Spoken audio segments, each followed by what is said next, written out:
Go to the three dots. I've got Oh, it. you found it. Okay. Fantastic.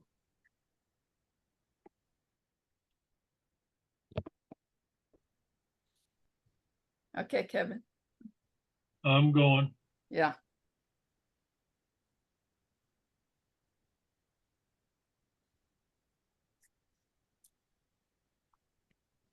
All right. So today's discussion or information session is about framing your subject. And this isn't putting a full frame around it like you would to put it on the wall. It's one of the rules of the Composition. Photography 101. So why do we have a rule called framing?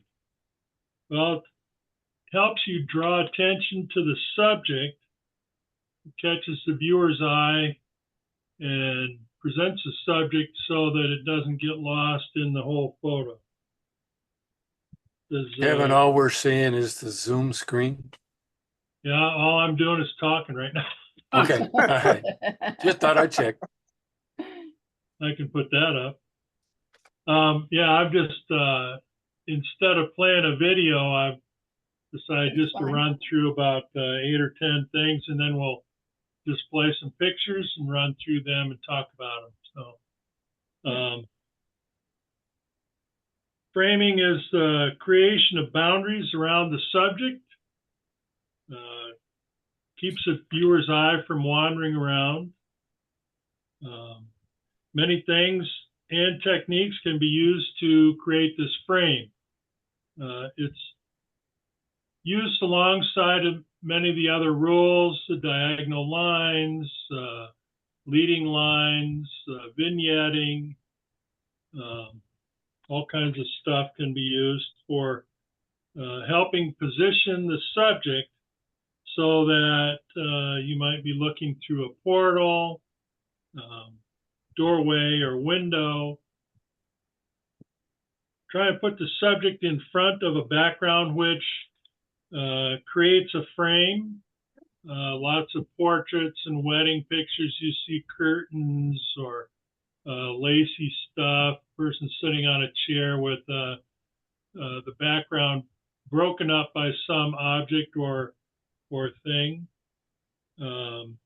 Secondary subjects are also used to frame a subject in photography.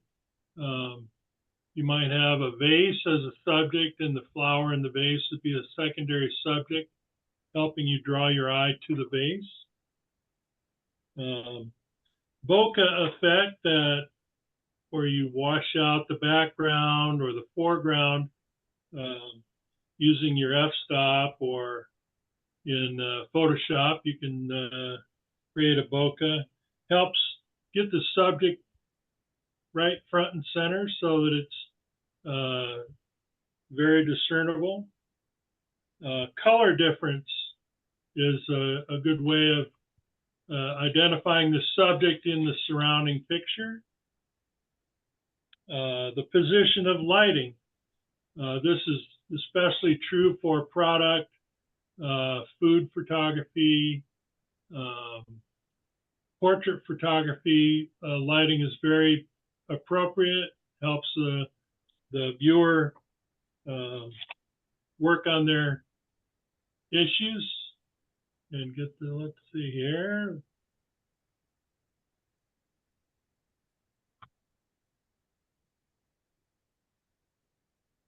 So I made an album here. I'm hoping this is going to work again this week. And it's up now.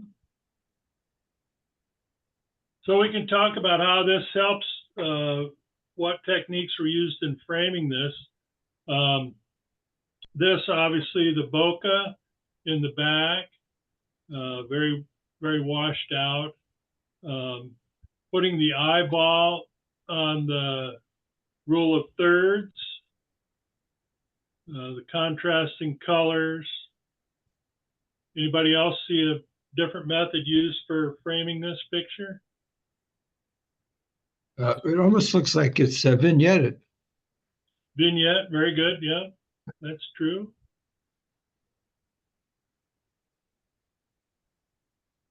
this one pretty obvious. Mhm. Just the color of that red apple draws your attention right to that.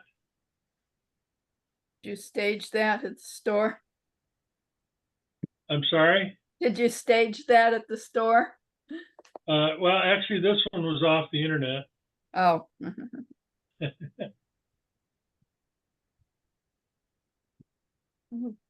And this one has several different methods of framing. Obviously, there's 3 objects that kind of draw your eye: the mountain in the background, the tree, and the island with the tree on it, or the point.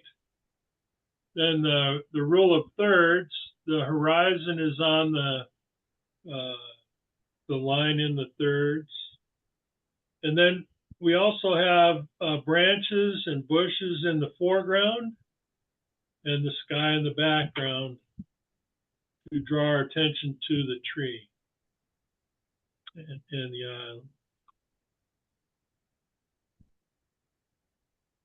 And this one was part of Linda's lighting experiment that we had one day. Notice how that shadow behind the vase makes that vase just jump out at you. Yes. So without the lighting there, that vase would just be kind of common. And again, the vignette, another way of highlighting that vase. Excellent. And this is just the color difference. It just stands out from everything else around that table. I did blacken up the shadows in this to draw more attention to those 4 bottles. But the 3 colors,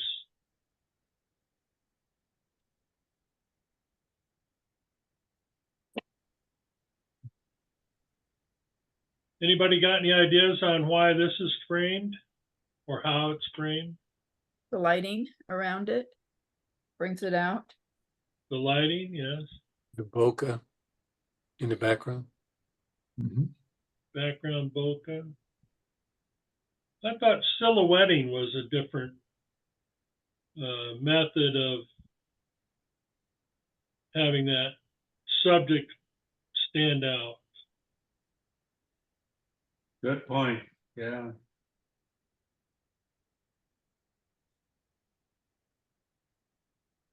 And this one, I had obviously took it in color, but when I put it, changed it over to black and white, the definition just jumped out at me. I don't, the shadows and the darks and the lights. So I think using black and white can sometimes help frame the picture, if you will. There is the wooden wall behind it, which acts as a frame, and then vignetting a little bit.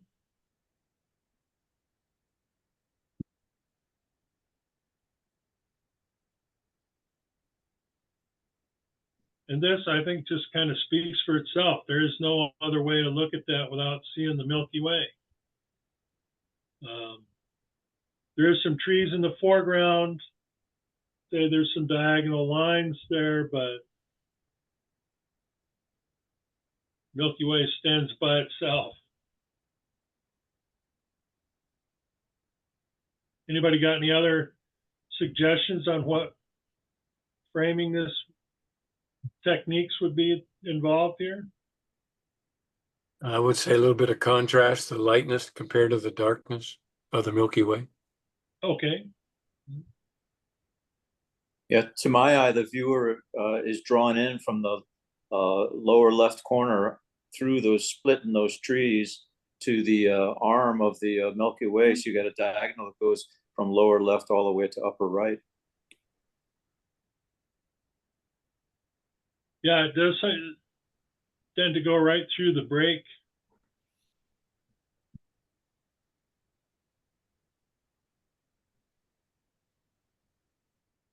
And this I like because of the hands. and the color. I thought the hands sort of really focused me down onto the strawberries. Kind of that guy's right arm sort of takes my eye and leads me right down to the basket of strawberries, like he's got some action. He's going to pick a strawberry out of there.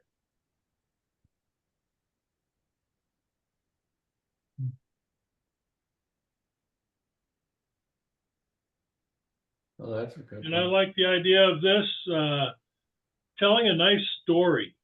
It really focuses me in right on the nose of the dog and the hand. It looks like she's commanding him or going to feed him a treat or something.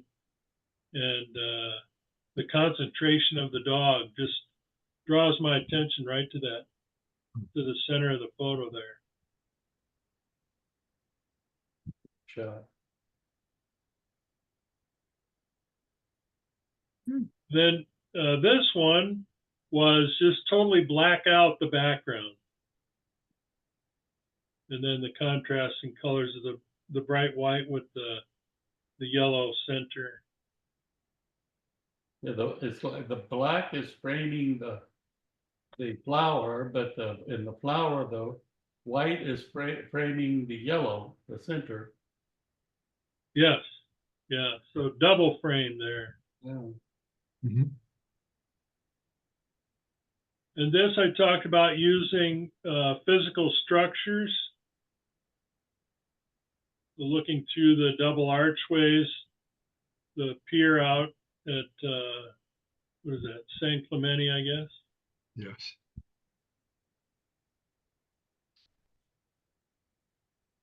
Unfortunately, that, I forget what the name of it is, Casa something, is closed. Mexico, yeah. That's, Yeah, they had a landslide there. below. yes, uh-huh. Yeah, I haven't heard when it's going to reopen, if it is.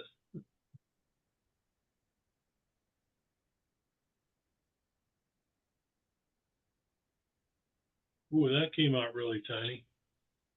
I must have put the wrong one in there. That's unedited, I guess. What I meant to do was have it just these above the pot, so it has the two leaves on the sides, sort of bracketing that flower in the middle. But I deposited the wrong version of it. Sorry about that.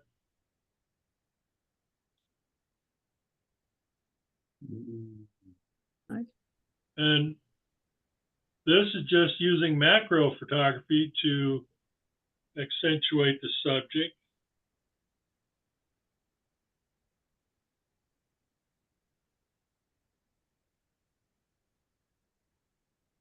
And I think this is the last one, and I've got water framing this island with the tree on it.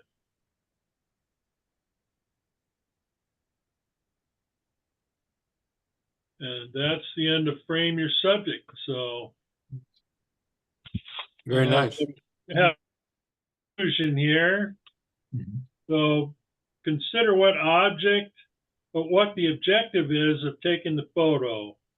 Are you on the street, doing a walk in the woods, working in a photo booth?